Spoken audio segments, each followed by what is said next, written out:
Assalamualaikum warahmatullahi wabarakatuh. Salam sejahtera bagi kita semua. Baik, pada kesempatan siang hari ini ya Pak ya, mohon izin materi yang akan disampaikan dalam diklat Andalalin ini adalah penyusunan laporan sesuai dengan jadwal penyusunan laporan dan persiapan seminar. Izin share screen Pak.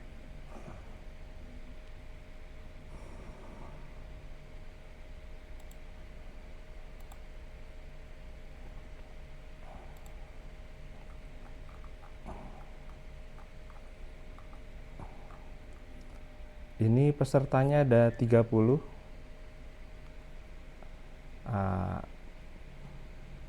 Bapak-bapak di sini juga, tapi yang hadir di grup ini 16.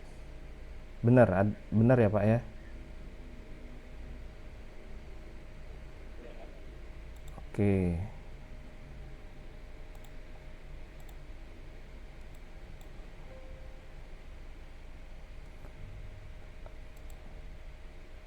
Pak Cahyadi ada.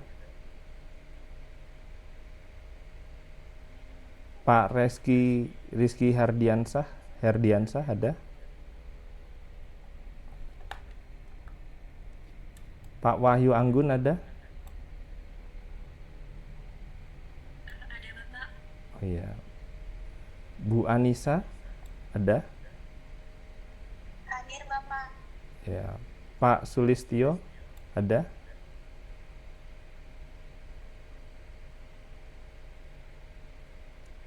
Pak Setia Kurnia Putri. Berikutnya Pak Aziz Habib Darisna.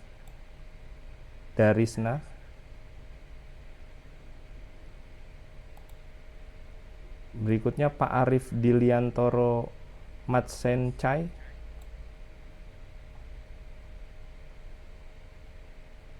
Oke. Berarti yang ada aja nih ya Pak ya. Pak Muhammad Rafiq ada, terus Pak Sahrul Rezi, Pak Muhammad Ramadhani, Pak Barudin, ini Pak Mahyudin, Pak Muhammad Fikrudin, terus Pak Ade Firman, ini Pak Zul Fadli Ardi Siregar, Pak Rian Harahap, terus Pak Faik Iza, nah, ini Bu Anggun, terus Bu Atika, Bu Anissa, sama Pak Aziz Dasina. Sebelumnya saya ingin bertanya Bapak, apakah dokumen Andalalin sudah ada? Bapak Ibu udah punya dokumen Andalalin? Saya harap nanti teknis pembelajaran pada kesempatan kali ini materi, setelah itu ada namanya kita play dokumen Bapak Ibu sekalian yang sudah disusun. Nanti setiap orang menilai, setiap peserta menilai dari dokumen Bapak Ibu sekalian.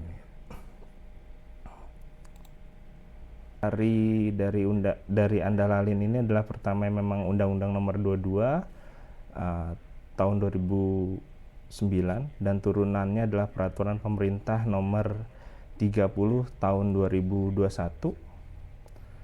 Di Peraturan Pemerintah Nomor 30 tahun 2021 ini kita masuk ke bab 2 Bapak Ibu. Di bab 2 ada namanya kewajiban analisis dampak, terus ada integrasi dokumen, terus ada kategori skala dampak bangkitan, terus pelaksanaan analisis, setelah itu persetujuan hasil analisis dan sanksi administratif jika ada pelanggaran.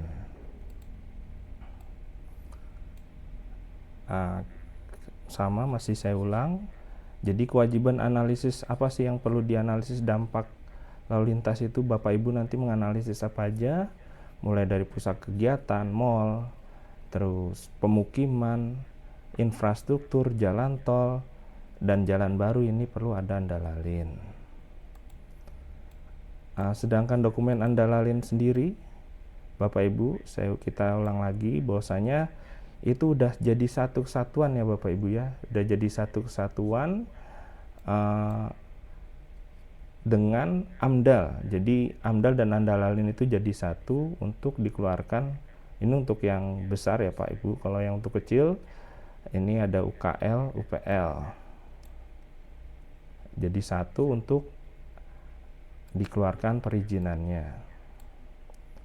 Setelah itu kita masuk ke kategori skala dampak bangkitan.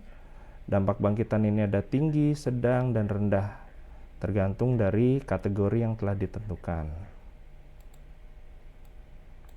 Masuk ke pelaksanaan analisis.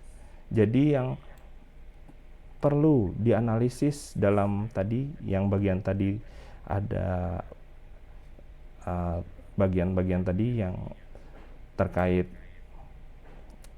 yang perlu dianalisis ini adalah dua orang atau dua instansi, yaitu pengembang dibantu dengan tenaga ahli yang bersertifikat atau yang memiliki kompetensi. Dan hasilnya nanti ada namanya persetujuan. Persetujuan analisis tergantung Bapak Ibu berada di jalan nasional kah, jalan provinsi, atau jalan desa. Untuk jalan nasional itu menteri, jalan provinsi gubernur, terus jalan kota kabupaten ini bisa bupati dan wali kota. Dan di sana ada tim yang mewakili dari instansi tersebut untuk menilai dokumen Bapak Ibu sekalian.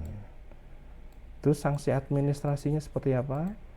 Jadi jika tidak sesuai dengan kriteria dokumen andalalin atau tidak sesuai dengan lapangan, maka ada peringatan tertulis, terus penghentian sementara kegiatan, denda administratif, dan yang terakhir akan pembatalan persetujuan izin berusahanya.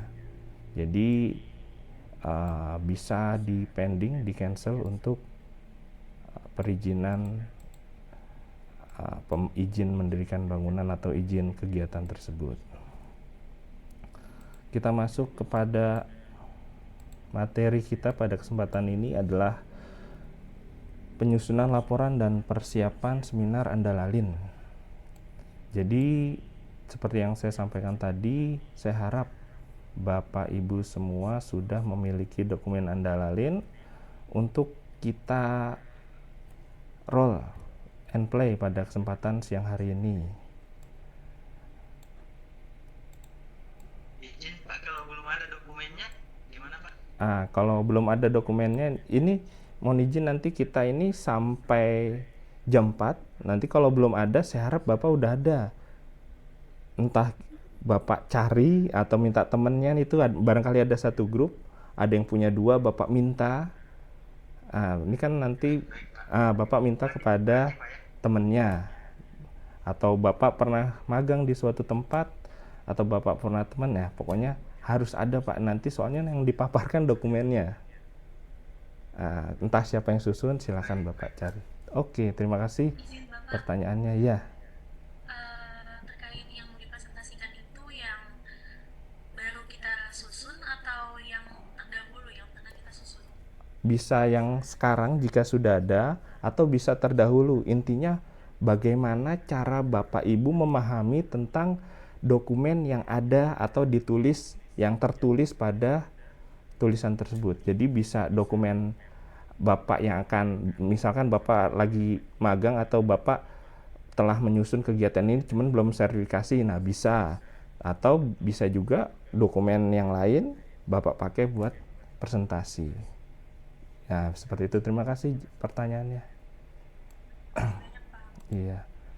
Jadi pada materi ini kita akan diharapkan finalisasi laporan ya Bapak Ibu sekalian, dan persiapan presentasi. Finalisasi laporan, tolong siapkan laporannya. Fungsinya pada materi ini adalah apa? Agar laporan yang disiapkan ini sesuai lah ibaratnya, dan Bapak bisa mempresentasikan secara meyakinkan. Karena Bapak itu Bapak Ibu sekalian sebagai tenaga ahli penyusun andalalin.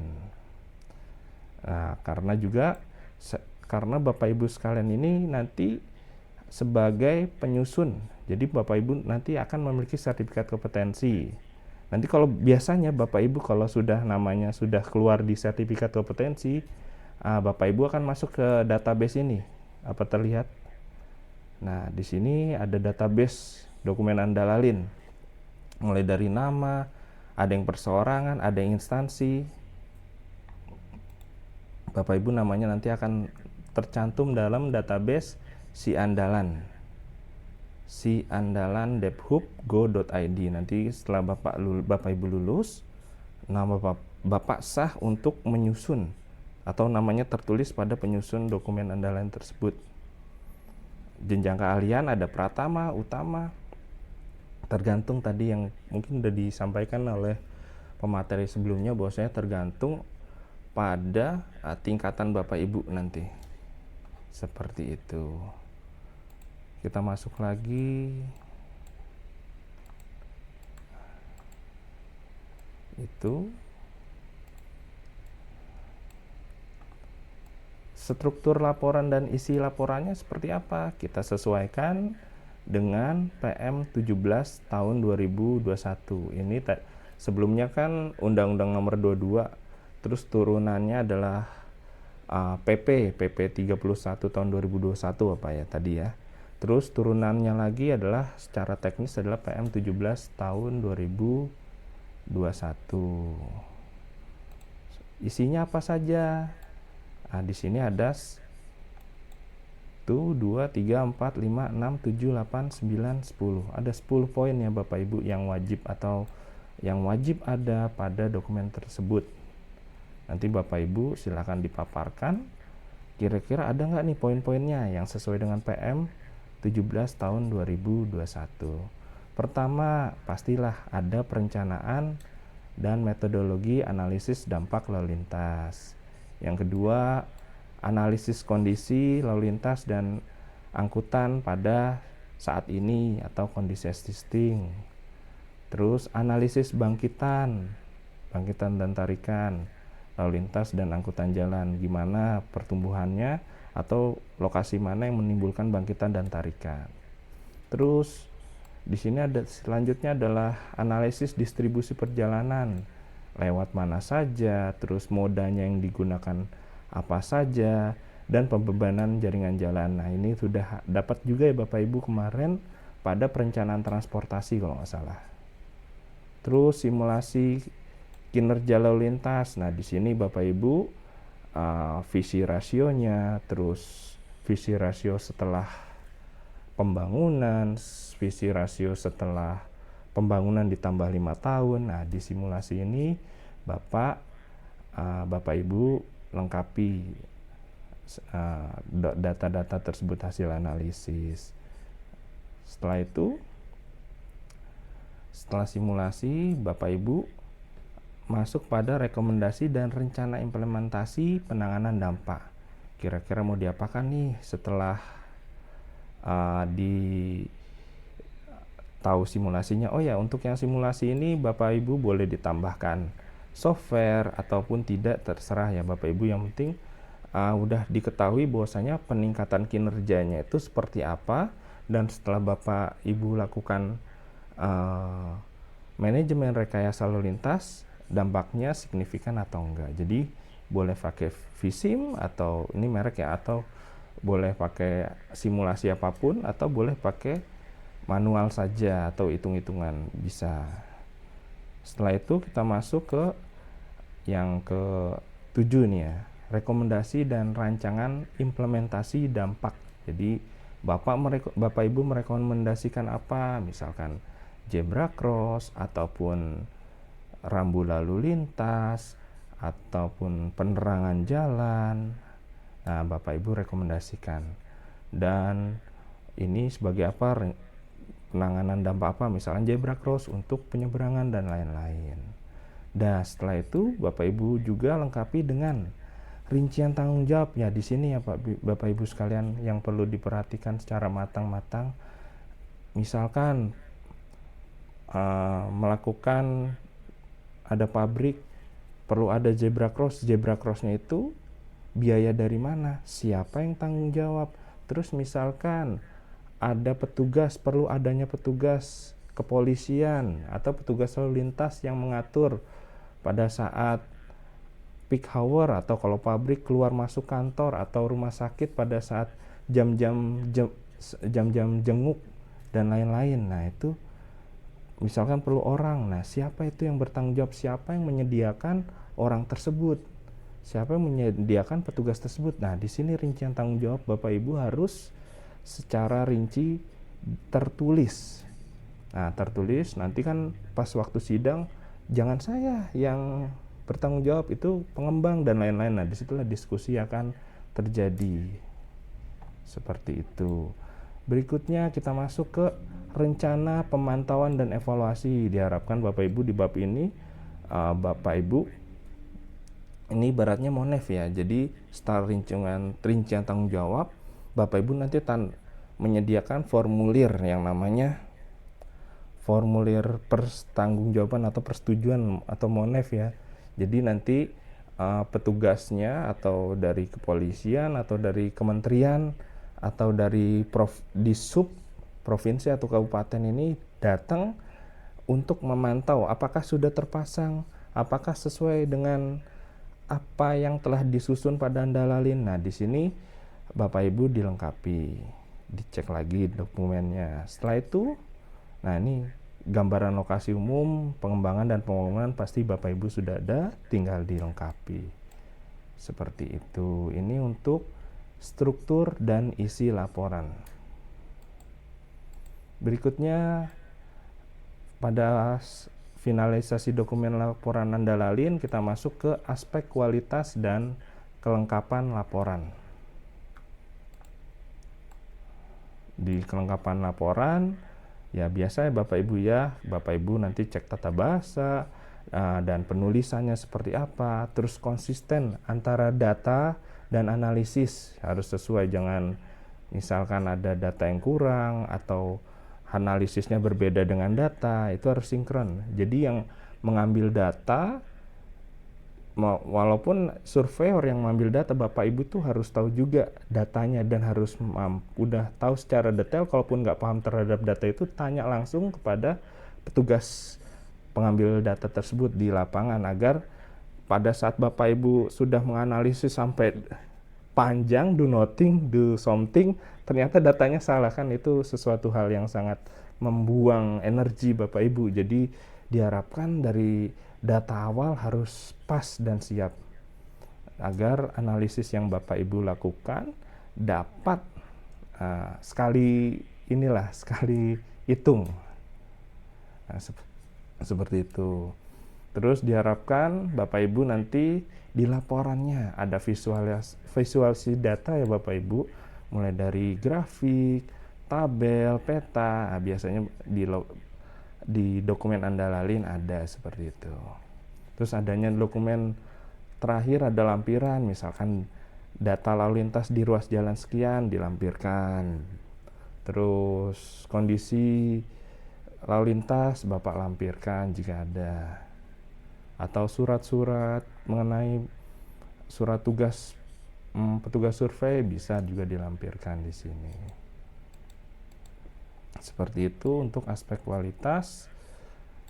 Nah, nanti kita akan praktek Bapak Ibu. Nah, sebentar.